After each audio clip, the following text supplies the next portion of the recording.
choix nae eza bon ba comprendre un choix moko stratégique. Ah bon? Eza choix moko stratégique au président Félix Antoine Tshilombo Tshisekedi Fachi Béton a préparé déjà 2023. Pour ba Kidi ba continuer ko za Kidi ba biso to mona makambo avant. Ah bon? On a ba deni kamba prophète mal compris. Il y aura des scènes ndenge obeta mako. Voilà. Dessin ngoyo. Soto zui lelo espace ya bandundu. Mutu loko la vie mboso kodi awa sala bureau ya ba jeune, bureau ba benga bureau ni. Bureau d'âge. Il y aura combo bureau d'âge. Aza incontestable, incontournable vieux alandi ba école ba mulele, ba vieux ba école ba gizenga. Donc aza vieux incontestable qu'on a parmi ba vieux ya bandundu. Voilà. Soko yo baksaye loko la ba collègue musuko la gouverneur Balabala. Professeur Balabala na Kwilu aza incontestable. Vous devez comprendre. Donc déjà avec Mbosso et Balabala, bakangi déjà espace à Grand Bandundu. Futur 2023. Ce qu'on a na espace à Grand Kassai, na lobaye ata mokileza ya kobandela. Lelo ilobi mutoko battre Félix na espace à Grand Kassai azati. Ah bon? Et na ko loba boza vérité, na ko flatter mutute. Premier ministre sortant, premier ministre sortant vieille Ilungati. Premier ministre sortant parce qu'un formateur a déjà au courant. Premier ministre sortant vieux Ilunga ayambaki biso biso bino vraiment mois de novembre pour que on a bino. Alors na novembre to kutani na mwana mai scellé ala biso bino bozala calme on lena pesa ngo bimba 6 mois na pesa bino 3 mois. Banda yoga déjà banda novembre 2019. Ti lelo to moni clarté. To koti ba réunion na biso belé to lobani makambo na ndeko na biso atika biso bema que son âme repose en paix lo la gisanga ba to pas yoga déjà lisolo na beta yango mais loko les hommes na kakati to comme sous décembre mususu donc une année ya kozela ngala bit mais olé ba tongo na maîtrise parce que ce que je dis c'est vrai ba comment yoko lekisa bana moko mike pour na ko manquer nga respect tout ça na lingi soko zonga makambo 2020 donc na limbisi bango makambo nyonso bango ba limbisi nga makambo eleki mais seulement na ko landela ba droit na parce que même devant Dieu le Père même tina ne to comme pas président de la République Félix Antoine Tshilombo Tshisekedi déjà ba droit na biso il faut absolument efutama parce que tokoki kotika mbongo ya musala mutoki ya bana na biso te pour faire plaisir to senga mbongo ya poche ya mutu te vraiment de la même manière na défenda ki coalition FCC cash pour tozaki ebele te ba o ba ibi ko loba o ba défendaka ebele ba vandi na matongi na ba coin et pas ba vie na bango so ba ke o yo ka ideni ngamba ite mais ngana ibisaka bango ka geno boko tonga ndenge boko tonga mais ngana otika la deni kambai o muto otika la ozala muto ozwa risque mutokozwa risque ya koya awa azuka risque o na yeko te na bengo risque mutokozwa risque na te mais seulement je dis tout simplement que biso na kata coalition FCC cash na pesa ba conseil to ça na ba émission na pesa ba conseil bebo lokola ba yokanga te to comme une étape sur la union sacrée grande orientale voilà. C'est comme ça qu'on prépare des élections soki boyebi stratégie te boya et pas professeur stratégique na repesa bino stratégie comment on encadre les espaces. Mais bino ozo piolo la na ba télévision ba réseaux sociaux ko finga kambai otinda ba tokoto finga kambai bona stratégie de expliquez-moi que quelqu'un qui a ces atouts là dans l'espace de Grand Bandundu azana Mbosso azana professeur Balabala wana na Grand Bandundu na Grand Kassai azaye moko a telemi donc yemoko na ba hein yemoko na ba bon, voilà l'espace Grand Kassai. Si on a un espace à Grand Katanga, le président de tout puissant Mazembe. Bon, il y a un espace à Grand Katanga, on va battre Moïse Katumbi. Non, mais si on a un espace à Grand Équateur. Bon, on a un espace au Tché. C'est-à-dire qu'on a appelé si on va jouer au Beta. Classement va jouer au Beta pour 2023. Bino si on a appelé équipe, on a 2023. Correcteur News TV, Awande correction, il y a news tout. Donc Awande, on assure quoi. Suivez Correcteur News TV.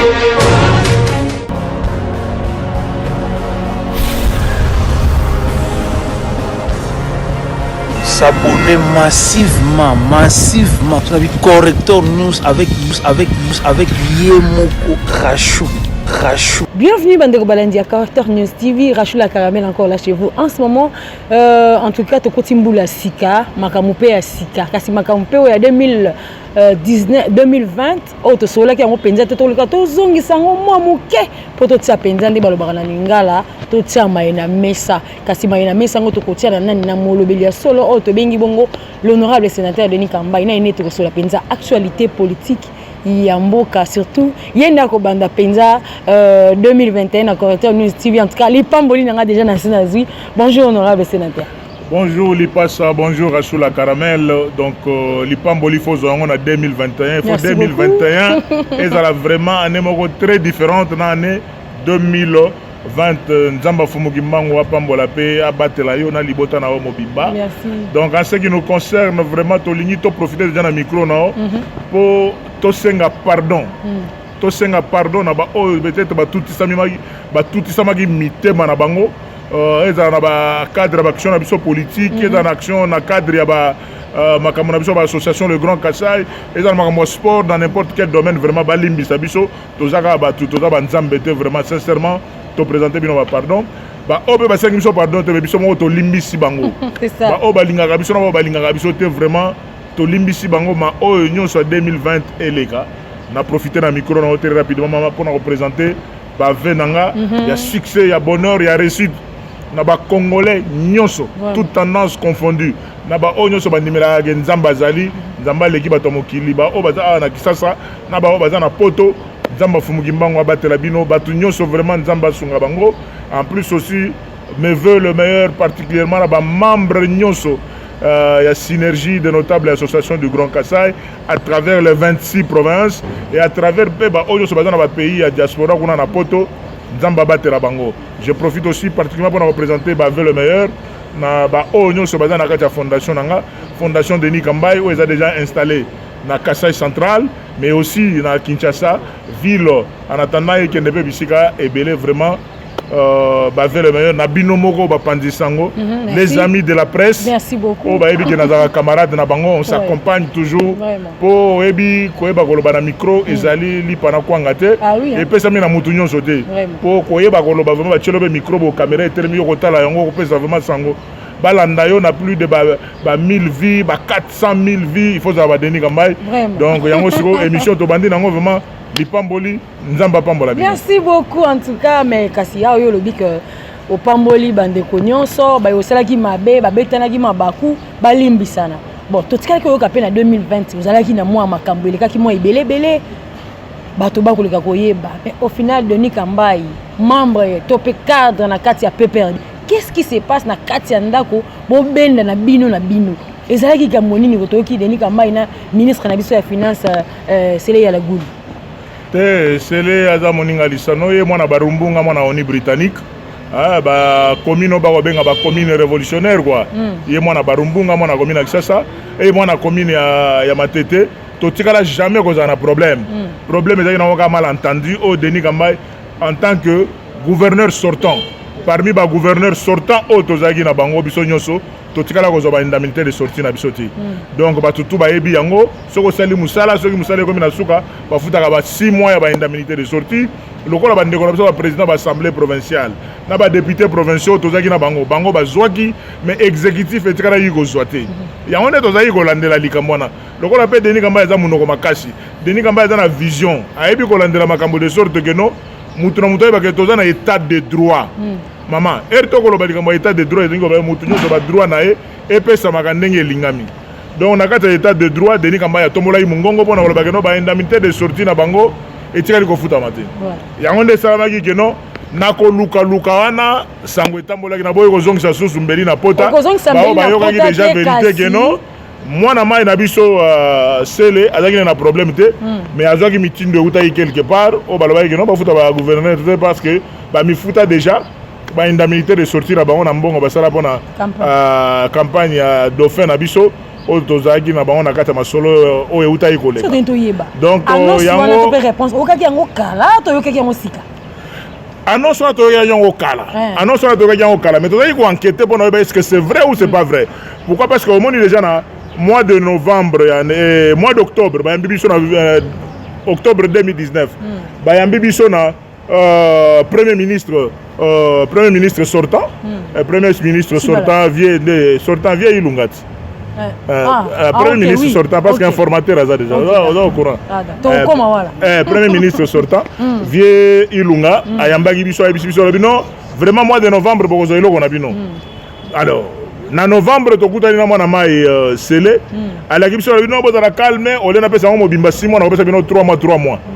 Banda yoga déjà banda novembre 2019 ti lelo to moni clarté to koti ba réunion na biso belé to lobani makambo ngona ndeko na biso atika biso vraiment que son âme repose en paix lo la kisanga ba to pas yoga déjà lisolo na beta yango mais loko les hommes na kakate to comme sous décembre mususu donc une année ya kozela ngana bité ngana mutonte na kozala pe na pe na makila na nga en tant que chef coutumier, en tant que descendant de l'Empire, de Ilunga Mbidi, par rapport à l'école, on a jamais hypocrite. Si je suis content, je suis content. Si je ne suis pas content, je ne suis pas content. C'est-à-dire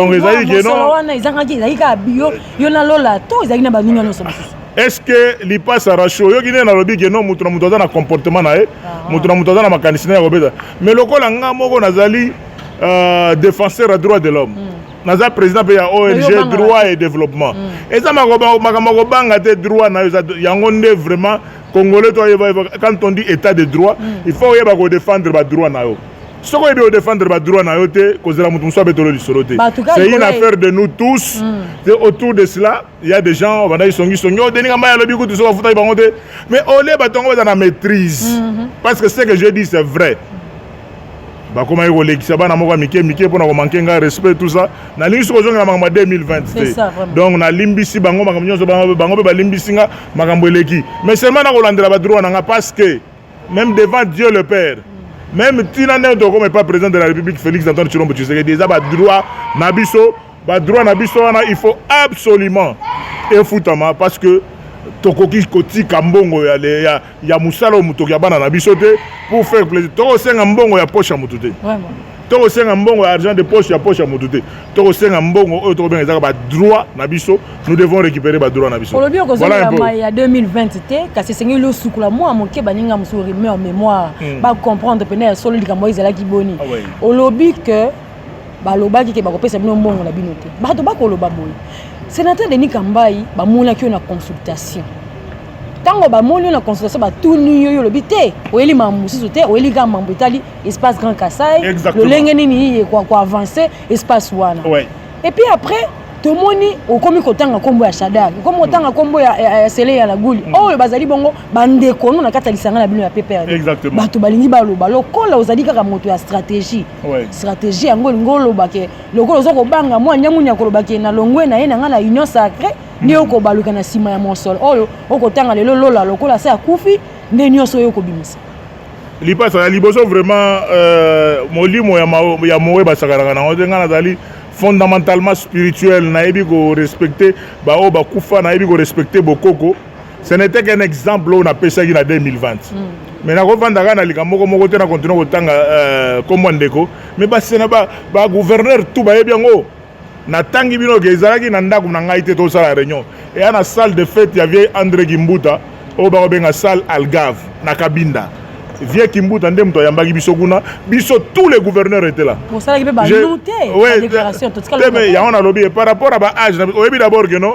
jour to kenda ko sengalar na biso na primature et pas vieux Ilukamba au début que discours vieux André Kimbuta betaka na fentaki non to ya bonne expérience na biso to ya bonne na biso en tant que non to ya likambo likonda mais seulement la communication to bika to bimatel na libanda la population to yende ko senga likonda na biso ya on devient André a créé kaka le bien non awa to ye pour na expérience te papa les droits mais au moins eloko batu ba bomela nga yango vérité maman na ngai to yaki likonda likambo likonda to kenda oluka likonda na biso pa via Ilukamba le premier ministre sortant to kenda oluka likonda na biso et pas coordonnateur na biso à FCC to kenda te poto la bureau ya camarade Nemime non to keta ne tata toyoki que non l'art na biso ndeni to kutane to expliquer makambu to kenda pe pas SP na biso a PPRD SP Shadari to betere pe lisolo ba indemnité de sortie na biso mais on comprendre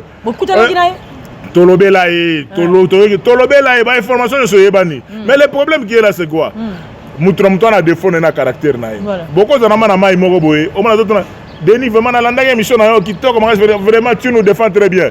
Yango na bisi bango to que no soki la ro ebimi so nzamba swinga la ro po la de ko bimaka kaka. C'est notre droit. Ba eba que ce jour la ro ko bima ngana okata bango 10%. Ah oui. Na okata ba gouverneur tout 10%. Parce que na ko bunda et comme il y a des problèmes à Denis Kamba personnel. Voilà. Et pourtant ngana ko bunda pour l'intérêt général de ba gouverneur tout. Na ba oyebi que na ba gouverneur peut to que c'est ba gouverneur so ça ba 12 ans. Ba gouverneur ba ça 12 ans na carrière qui gouverneur. Alongo qui gouverneur akembala moko ba ministre. Ba na bango o ba ba chance wana. To lebita que to ba chance wana te mais to lebita que non ba muso ça ba 12 ans comme gouverneur de province. Mais bon parma bango na occupé bango te. Mais siko parmi ba gouverneur ba yaki après ezane de ba nga na vie mbonga oya Équateur kota mongala na oya équipe après biso quelques mois c'est Canis Makofi oya kwanga oya kwango oya bima mpiaka ça dit que non par rapport à temps oya salaki et quand on des indemnités de sortie et ça ba droit donc likambo nanga oyo boyokaki na 2020 c'est autour de ça. Yami balé ezali par rapport à identité nanga sociologique. Voilà. Identité sociologique nanga ko wanga ata soki mokili eza ya ko bandela. Mongana na osala nanga forte nazo flatter pe mutute. Na ko flatter pe président de la République té. Il est mon frère, nous sommes tous de l'espace du Grand Kassai. Point barre. C'est pas parce que je suis du Kassai, nenge comme il a soki ata président beti libako na nzela. Donc ngambo na biso autonomie ngona mutu parce que bakasaye o badeni donc au moins on kota ta ba réunion moko mala olingo kota au sentir déjà biso ba mwana kala au sentir ba to ba sentir que les problèmes ezali et j'ai dit clairement de la même manière de la même manière na défenda qui coalition FCC cash pour tozaki belete ba o ba ibi ko loba o ba défendaka et belé ba vendre na matongi na ba coin et pas ba vie na bango so ba ke o yo ka deni ngamba ite. Mais ngana ibisaka bango ka geno boko tonga ndenge boko tonga mais ngana kotikala ka Denis Kambai on peut ça répondre muto kotikala ozala muto kozwa risque ya koya awa azuka risque o na yeko te na bengo risque muto kozwa risque na te mais seulement je dis tout simplement que biso na kata coalition FCC cash na pesa ba conseil to ça na ba émission na pesa ba conseil bebo lokola ba yokanga te. To comme une étape sur la union sacrée. Est-ce que ça va comprendre bien? Pour vraiment comprendre parce que nous Denis Kamba et Masolo beta a beta na ndenge na emogo. Na discours au président de la République a auto beta ya nino ya échange de vœux. Ouais, du 31 au 1er. Qu'est-ce qu'il a dit par rapport à l'union sacrée? Alors l'union sacrée, c'est l'ancienne majorité. L'ancienne majorité, c'est la coalition FCC cash. Pour na ba ondima. Batum so akache bako boudé na bango ba lobi bako tra bango na union sacrée batum so ya FCC bako bako mais l'esprit c'est qu'on part d'une monture FCC cache qui constitue l'ancienne majorité puis d'autres partenaires on va comprendre que nos vision il y a quoi accompagner mon konzambo ka boto tonga Congo ezandeni lokola ndeko Jean-Pierre Bemba ndeko Moïse Katumbi ndeko Bahati Bahati bazaki na FCC bon mama ndenge les gars bango na banene nkulu babilo boyoka ya ndenge betaki mais lelo yende informateur donc nzamba sunga po makamako kende liboso mais en tant qu'informateur choix nae eza bora ba comprendre ya choix moko stratégique eza choix moko stratégique au président Félix Antoine Tshilombo Tshisekedi Fachi Béton a préparé déjà 2023 pour ba kidi ba continuer ko za kidi ba biso to mona makambo avant on a ba Denis Kamba prophète mal compris yoka dessin ndenge obeta mako voilà dessin ngoyo so tozui lelo espace ya bandundu mutu loko la vie mboso kodi awa sala bureau ya ba jeune bureau ba benga bureau d'âge yoka kombo bureau d'âge aza incontestable incontournable vieux alandi ba ekola ba mulele ba vieux ba ekola ba gizenga donc aza vieux incontestable kuna parmi ba vieux ya bandundu voilà soko yoko baksaye loko la ba collègue musuko la gouverneur Balabala professeur Balabala na Kwilu aza incontestable on doit comprendre donc déjà avec Mboso et Balabala ba kangi déjà espace à Grand Bandundu futur 2023 soko yena espace ya Grand Kassai na lobaki ata mokileza ya kobandela lelo ilobi mutoko battre Félix na espace ya Grand Kassai azati et na ko loba boza vérité na ko flatter mutute na loba yango kala banda tout le temps oyi ba élection na mboka mso za sociologique na loba eza nga na loba da biso to forcer ndeto na ko benda mwa nini mais eza réalité espace ya Grand Kasai maintenant siko soko bendi siko espace ya Grand Katanga espace ya Grand Katanga mutoko battre Moïse Katumbi ati voilà ozo comprendre c'est-à-dire que non stratégiquement parlant aza pembe nae ozu espace de Grand Équateur mutoko beta Igwe, mutoko quoi ça Igwe na espace wana. Azate chairman depuis Mobutu akenda ti siko leader incontestable ça Igwe. Maintenant siko na espace ya Grand Kivu. Prof Bahati aza incontestable pourquoi nazo bakeno mais na menazo pesa au dessin bato continuer ko lota na bango donc babilo ba préparer on ndé mususu. Donc ndeko Bahati soko landi DVD mo circuler na ba réseaux sociaux siko oyoki logo les meilleurs de tous les présidents d'Assemblée nationale. Moi, Vital Kamere, le pacificateur Vital Kamere. Donc, il y a déjà que non, kozala na mutu lokola ya professeur Bahati, ils ont problème. Mais si il y a un espace, il y a grand qui voit na battre le professeur Bahati. Si vous avez comme matagota côté espace Grand Oriental. Voilà. C'est comme ça qu'on prépare des élections. Si vous avez une stratégie, Boya n'est pas professeur stratégique, n'a pas une stratégie. Comment on encadre les espaces? Mais bien nous avons la télévision, les réseaux sociaux qui font Kambay, bonne stratégie. Expliquez-moi que quelqu'un qui a ces atouts-là dans l'espace de Grand Bandundu, Azana Mboso, Azana professeur Balabala, Wana na Grand Bandundu, na Grand Kasai, Azaye Moko, à Télémidong Yemoko, Naba, hein? Yemoko Naba. Bon, voilà l'espace Grand Kasai. Si on a un espace à Grand Katanga, le président de tout puissant Mazembe. Bon, il y a un espace à Grand Katanga, on va battre Moïse Katumbi. Non, mais si on a un espace à Grand Équateur. Bon, il y a un espace au Tché. C'est-à-dire qu'on appelle si on a un joueur au Beta. Classement va jouer au Beta pour 2023 bangwana. Bino siko ça peut équipe na bino, bo ba biso 2023, ba ba Beta bota la soki ba ma yolé la 2023 to ko na. Et ça va to musu passe ko ba kezali bon a retiré. Ba to musu ba la non, c'est un homme d'état akoko lo ba langa cha modèle wana te, o lo ba kezali pa te, na na za plus homme d'état genga. Na ba oyo ba lobi na pona na teta mutu na ba keno. Oyo bota ne to za yinga na ye. Bon na ba o ba ko tonganga. Na na za plus homme d'état ko lekanga. En plus aussi, n'est to salaka na ona kumisaka nzambe na nga Rachou. Rachou li passa. Ngai papa ma passa na lobi boye. Ke nzamba pesa nga nyonso ngona fuka melage mabolongo na selo kola master nga wazeko alobaka. Na kumisaka yeke Denis Kambai azaka na somo ya muto mukilité, respect na bakonzi, mais na banga ka nzambe. Parce que nzambe oyo nga na taelaka. Nzamba fumuki mbangu. Oya kanga 4 coins ya RDC mabele oya bisone dozalia. Que la vérité c'est quoi? Denis Kamba est ça comme ministre. Et à cause de la somme, avec un ministre. En plus, le ministre des Sports le plus compétent, Banda Kenda, mon pépé. Donc, c'est la population qui le dit. Est-ce qu'on a continué? Oui, Moussa Nanzambe, oui, adresse à Moussa Nanzambe, au Kendo Solana, Moussa Nanzambe, à Mos Mbayo. Parce que c'est un Zoloba.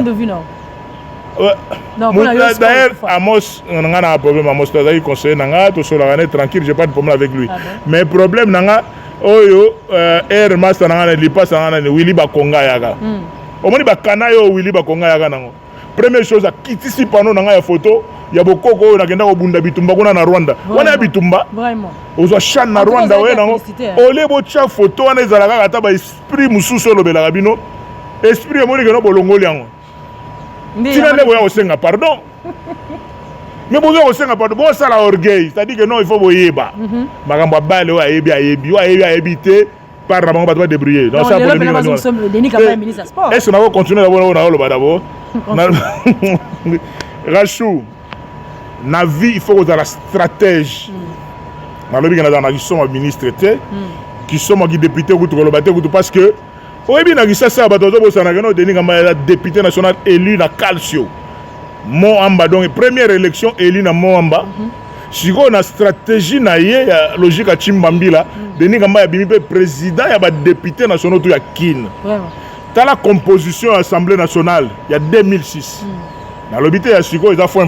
Dans l'obité, tout simplement, comparé à Ndenge Zalagi, eritoko bundana ba collègue na wana ba da bombole ba collègue na wana ba ingele photo ba collègue na ba lisanga bonganga ba Francis Kalombo ba Yves Kisombe ba Pachopa tozaki ebele donc ba vieux Gizanga yoka ba collègue na biso ha mais ngande président na bango siko bango tout ba benganga président voilà ouais benganga président ya Katalai donc ezaki ça donc bango tout ba benganga président banda pe na longwa pe na assemblée nationale na kenda pe na kiredek nanga te ya passé ouais bien loko na ezaki no soko ye après nga po sala lokola nga faut sala ba il faut rebeller mais yanga ezaka na makila na ke Kasai central juste pour une année oyoki ba pesinga na kombo papa Kaisong Prince Kabea ayaki na kananga kuna ayebi lisolo ba Kaisong ba tunyoso donc oyebi nemso tozali awa to yaka to sali événement muto apesanga conseil wana na koteka te stratégie comme on a évié Luzolo Bambi Pericles l'ancien ministre ya justice bon azalaki pe collègue nanga na cabinet ya vieux Pindi Mbesa kifu bato bakazala na banda musala na milia baluba na baluba premier patron nanga ya via za mu Congo noko nanga pe ne mwana semi na pese mbote na musika nkaka beaucoup de respect na mwana semi très content vraiment meilleur vœu nkaka surtout na moni pe la distinguée première dame ayaki otikela ye mutuka à travers CG Augustin Kabuya vraiment nzamba za lokumu mais biso to comme ça ki maloba esalami pe kaka zui mutuka pe 00 kilométrage dans les jours qui viennent donc nokuta na omoni soki na lobi oyekoya eya na chaka mayele nanga na bankaka londe bazali wana donc na lobi keno lelo sumbi suki nanga na bengi noko ne mwana semi atelemeli yo soki na kisasa o chema kelele ozo tungisa Denis Ngambai na ke plateau de Bateke na bengi chef Iba yo mokonza mabele grand chef yango mona chef Iba benga nga mwana na ye donc dans les jours qui viennent na mois de janvier on a revisité ba vie wana tout na keno kokutana na bango bénédiction ko pesa mambote te naza de janga ga carrière eza Denis Ngambai na tangi ki ministre qui député national qui gouverneur de province, qui sénateur. Ils ont maladie avec ta PPRD, donc bango l'embaraté. Est-ce que figure et moussou soit quoi y a? Si on a lobby, on a porte-parole na bango. Si on a na porte banane, on doit tanga banane. Ta PPRD bande. Banane, bon tanga na banane, bazaki na fonction de Hollande. On a PPRD. Na lobby, na constitution lobby que les sénateurs et les députés qui quittent son parti politique perdent son mandat. Constitution est bloquée. Ah voilà, y a un son constitution est bloquée. Ezo bangisanga te nga na battre campagne na likonda nanga na sali ce que je pouvais le na bimi sénateur ce qu'il faut le na longa onatra pona kende sonas il faut na monat il faut na mona mais siko na na onatra na za na onatra place sukangonda nanga onatra donc nanga di en tout cas donc so na lobby pe bo o donc azana langage d'état yo na homme d'état bana bon batata ba mama bana kisasa ngana mwana matete ngana mwana oni britannique et pas ba vieux Cititran vieux Cititran ko bezo donc émission nanga vieux yana ba ba no yozalia Sibolit azate vieux Cititran il faut vraiment na ngana zaka oni britannique vraiment au sécurité nanga donc ndeko nanga te mungala donc forestier donc tramonyo mana munagera donc champion d'Afrique na Sibolit nzeta kokoti donc soko ju coup de tête à Sibolit donc au télématé donc OK matante c'était donc soko moni pe vieux Edi yo moni te vieux Edi alongo pe perdre na IDPS yo mona image en hote donc makambo za ibele o ngana sala bref FCC kufia tina na lobby bongo ezali yo mona ba na télévision ba lo ba maman de ngana za sénateur ya PPRD mais na porte-parole à PPRD te bon ngana porte-parole à FCC bat on na ba lo ba bilo ka FCC on na bango oyo ka bango na ba radio Kapi na tala ka bango ka bon o lo ko pe to yebani kaka ngana c'est la muto me kaka kanangi bon heureusement que ma 2020 be ici so ba me kaka kanangi na simango ezani réaction bon Nations Unies musala ngani on a tangeli on a bien bango nyonso na ebinda kwa chef Iba na bango nyonso na ebi pa oncle nanga kaka e pa ne mwana semi na bango nyonso nana sa tonga bon na bango tout après tout nana tonga ndako na nkamba te na lobby entre après tout te kimoluba te ngana bon je suis du Kasai mais na lobby na bango nyonso bakoloba nana tonga ndako na nkamba avant na sisa ata mwa bandako na nga mike mike mais na longwa na lobby te oyo nga naza nango na gelo tonga ndako na nkamba na ndako atata mapamboli musufu oyo na ko pesa bino ba conseil po bino bato kibiba oboliaka mbongo ba égoïste ba millionnaire muto tonga ndako na nkamba zate ngana tonga ndako na nkamba ozo comprendre mapamboli et siko yo yana dossier no papa oko négocier ona yite ngana na l'équipe no yo solo na papa ngana ke na ndako na nga eza oke funda mwana papa te oke funda mwana papa ozo comprendre siko différence donc to tonga Jérusalem no ya biso eza nkamba quoi en tout cas ozali sénateur oui oko pesa makanisi nini na lolenge oyo communiquer et oko pesa mapona ko bimisa mwana mboka bati likobe comme informateur et puis bato bakolobaki mokonza mboka buki mwa mobeko ya kati ya constitution c'est-à-dire mokonza mboka a violé mobeko ata moko te mokonza mboka a violé mobeko ata bon oya moni ke mokonza mboka a violé ake na cour constitutionnelle parce que ça la mara déjà le premier ministre ça longwe né informateur état de droit eza na ba radio na ba télévision te soko moni ke mokonza mboka a violé mobeko OK cour constitutionnelle soko bima fo info na fo info te yango wana toko ba biso ba ko weya kende alors mais soko lingo kende te soko lingo kende te tika makelele kasi ngo bakolo ba dictature te dictature te état de droit elignolo ba geno mibeko likolo na biso nyonso quand vous constatez que mokonza mboka a violé constitution ou a violé olé la na ba télévision ba communiqué de presse ba échanger eloko moko te nous avons une constitution soko moni geno que na soko moni ge mokonza mboka a violé mibeko OK cour constitutionnelle personne n'a pas point de vue na yo pour premier ministre a démissionné mais informateur azali ba nommé te na ebiso ke makambo na pour moi temps exact pour moi temps exact encore 3 ans maman mokile yo kende vitesse chute à 4 ndesale mina nuté pont oyo koyaki na niveau ya Kasai kuna batongia wana nuté la route de Kinshasa Kikwit, Chikapa, Kananga, Mbujimai, Kabinda, Sankuru, Tina Bakinduguna et Salemina Nouté, je ne peux pas être dans des querelles, il y a des politiciens à la chou. Vous êtes politicien. Quand on a des querelles, mais on a un projet de développement, un projet concret de développement. Okay. Alors, donc, il y a un souci, le bateau, il y a un positionnement, au bateau à la recherche de boulot, et à la télévision, on a un temps. Nga que demande le peuple au niveau du Kasai peuple là au Senganini na kisasa peuple là au Senganini ya on que demande le peuple ozamo lobeli ya bayimboka soko lobi mingi pela basala attention makasi nga balandaka nga je suis parmi barrares congolais surtout politique ou a bête émission bota la 400 000 vies vraiment alors eko sala moi soki mutu mso mi baleza lio epsinga bon bon bamsu baza banani yo wana tanga bango baza ba Francis Kalombo ba Mike Mukebai ba Gérard Moulumba Jekoko nabosani nani ba so ka bete émission on balandi on comprend on dirait bango tout bato on dirait tendance mo bon je sais pas yango yo pour continuer tendance te tendance te on dirait ka bande ko ba Yesu ouais on a qui vantara qui bande ko ba Yesu siko bozo benga siko réalité ma ben na bino siko bo benga vérité bo benga ngo ki vantara o benga vérité vantara bon y a pas de problème hein nzamba sungaka 2021 de année d'action, action d'avion pour na niveau espace à Grand Kasai. Nana temps ya ko perdre te ya ko discuter na muto za na base de. Ngana o discuter siko na muto lo bageno ngai 2021 to bandi. Janvier avant to koma na suka nango to vandi siki sasa.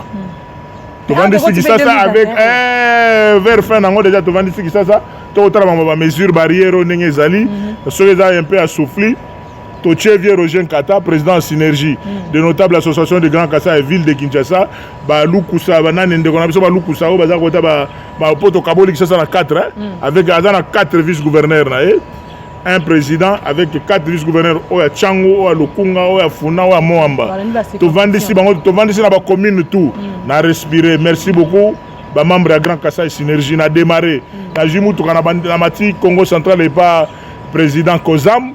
Nous avons installé le président Kozam, nous avons installé le gouverneur Atuma Tubwana, les chic men. Les chic men, maman, pardon. On a quoi dans ma politicien? Dans le big Atuma Tubwana, on a pêché mbote. On a coûté Jean-Claude Mvouemba. Jean-Claude Mvouemba, le président de l'Assemblée provinciale. On a coûté un jeune, on a G8, na maire ya ville ya Matadi, Patrice Zouzi. Vous comprenez que ça ça na Matadi.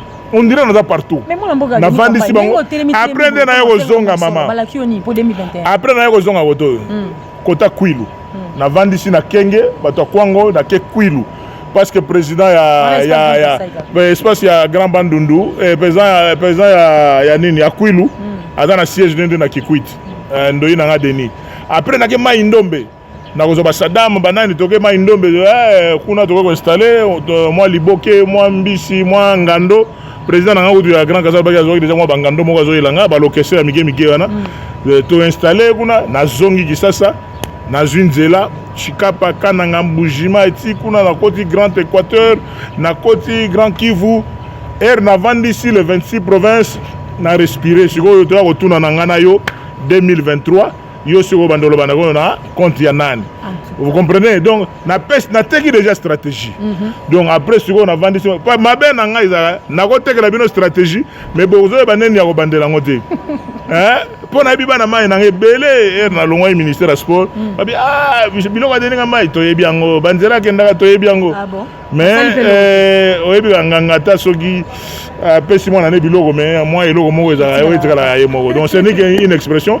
Si on a ici RDC ndé na bandi soko Libanda, Afrique du Sud, Zimbabwe, Nairobi, place makambo ezali na Brazza, na Égypte déjà ba place ba biloko to tchétché ba biloko na Tunisie, na Algérie, après na mati Paris, Belgique, Londres, Allemagne. Donc 2021 on se concentrer mingi na 600 na RDC. Voilà. Bato Libanda vraiment dans 2022. Parce que si on a bien battu Libanda en 2022, 2023, on a vendu les sous RDC pour nous préparer. Pour yo ozoro bagozana batu. Batu za birote. Oyebi que maître City train auto tambola na à l'absence ya Sibolite. Moi va place sur na provoquer na yo ka demande le peuple wana kitisi ba vitre. Ngamo na bois. Na ole kana carte sur ba moto bani na soko kitika vitre yo ka peuple. Ozo ka peuple moto batu. Voilà un homme d'État. Vraiment.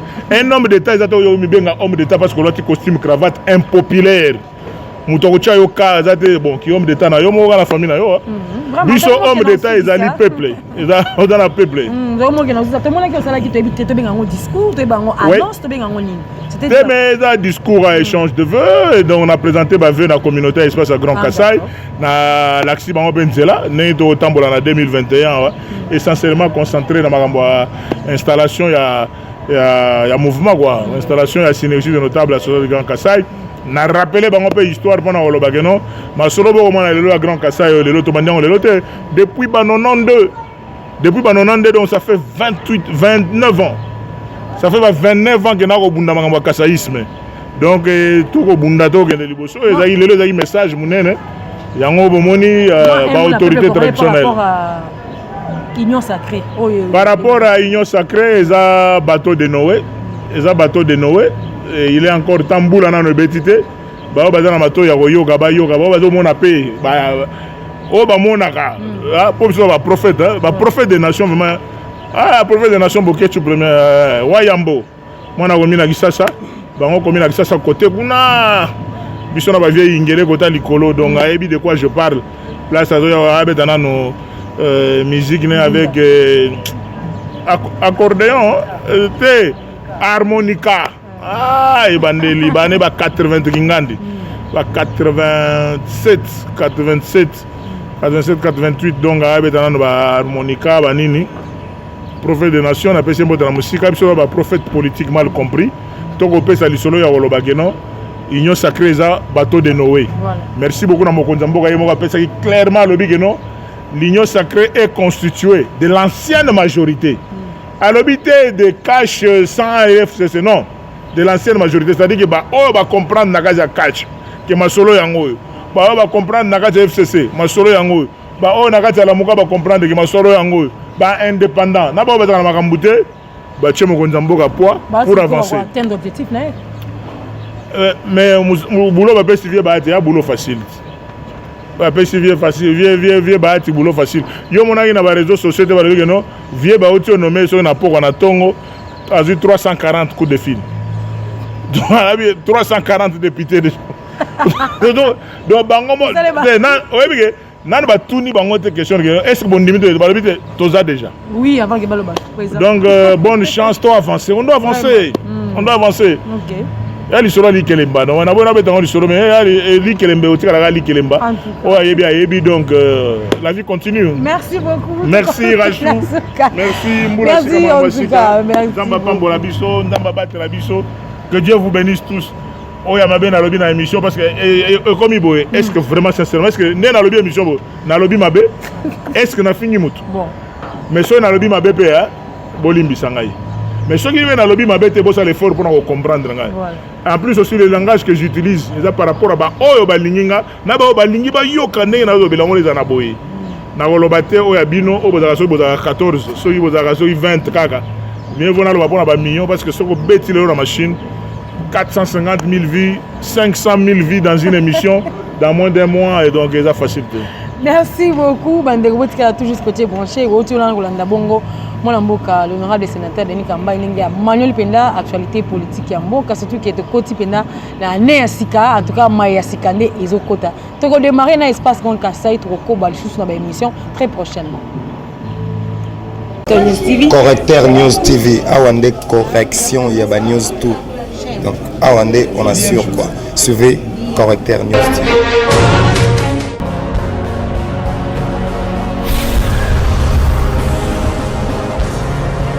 S'abonner massivement Correcteur News avec Yemoko Rachou.